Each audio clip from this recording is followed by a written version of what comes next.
I'm your review guide, and today I'm going to be showing you guys the best TV for the Xbox Series X and PS5. And if at any point during the video you want to go check out this exact same TV, I put Amazon links down below for the US, UK, and Canada, but let's get right into the video. So the TV that I'm going to be talking about in this video is the NanoCell 85 series. It is natively 120 Hz with two HDMI 2.1 ports, one of which is an eARC, which means it can transfer higher quality audio to a soundbar receiver, which in turn means more immersive gaming. HDMI 2.1 means that this TV can display the full potential of the Xbox Series X and PS5, which is 4K at 120 Hz. But having HDMI 2.1 just isn't enough. If it's going to be a good TV for gaming on these consoles, it's going to need some extra features, and the LG NanoCell 85 series is packed full of them. So let me give you a rundown of what this TV has to offer. The 85 series has FreeSync Premium, which is a kind of variable refresh rate. Variable refresh rate is when the frame rate from the console is being matched by the TV. In-game, your frame rate is always varying. 1 second it could be 66 FPS, the next 72. Now, when you have the TV matching the frame rate of the console, this eliminates screen tearing. If you seriously want to game on the next generation consoles like the Xbox Series X and PS5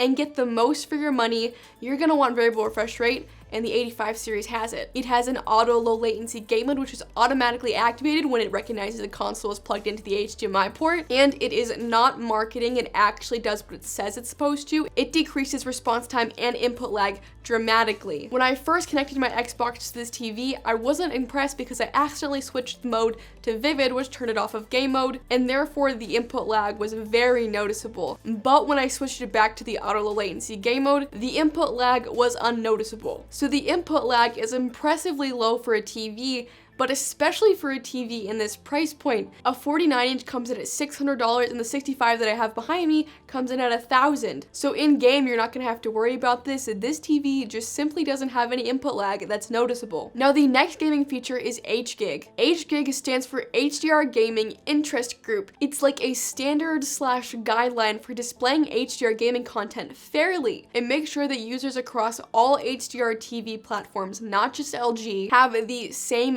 visual experience, so tone mapping will not cut out the white details and blow the image out, and it makes sure that the dark images are crisp and detail isn't lost in shadows. This makes sure that the details are crisp from bright whites to deep blacks, so you're not disadvantaged by simply not being able to see the details in the game because your TV can't display it correctly. So HGIG definitely ups the gaming experience. Now let's move into the panel. So the LG 85 series is a 550 nit IPS panel. So that means a decent contrast ratios, not as good as compared to a VA panel on a TV, but wide viewing angles. There is a little bit of blooming when it comes to dark scenes with white details, such as subtitles. It's not crazy and completely distracting, but it is notable, so I had to mention it. The HDR and viewing experience in-game is still extremely nice. The pictures are very vibrant, and HGIG definitely helps out with that with the darks and the whites. But overall, the picture quality for the 85 series is very nice for the price,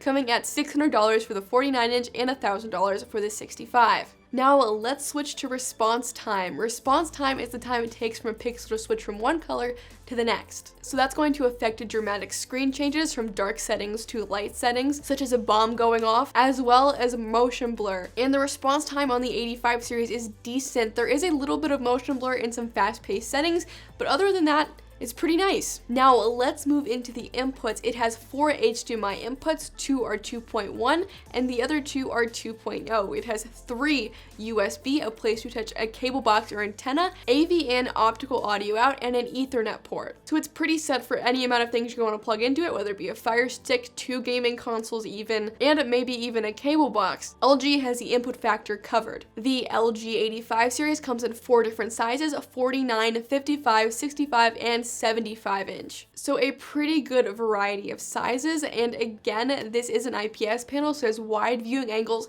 as well as that it compacts glare very nicely. So if you're thinking about getting a TV and putting it in a room that has a lot of windows, or you're not going to be sitting directly in front of it all the time, the 85 series is a very good choice. Again, if you do want to go check out this exact same TV, I put Amazon links down below. The NanoCell 85 series was built with gaming in mind. It has everything you're going to need for a new future-proof TV in 2021, HDMI 2.1, eARC, AMD FreeSync Premium, low input lag, low response time, and HGig. But I really hope this video helped you out. If it did, it'd be awesome if you can hit that like button or that subscribe button. But that was your review guide, and I'll see you in the next video.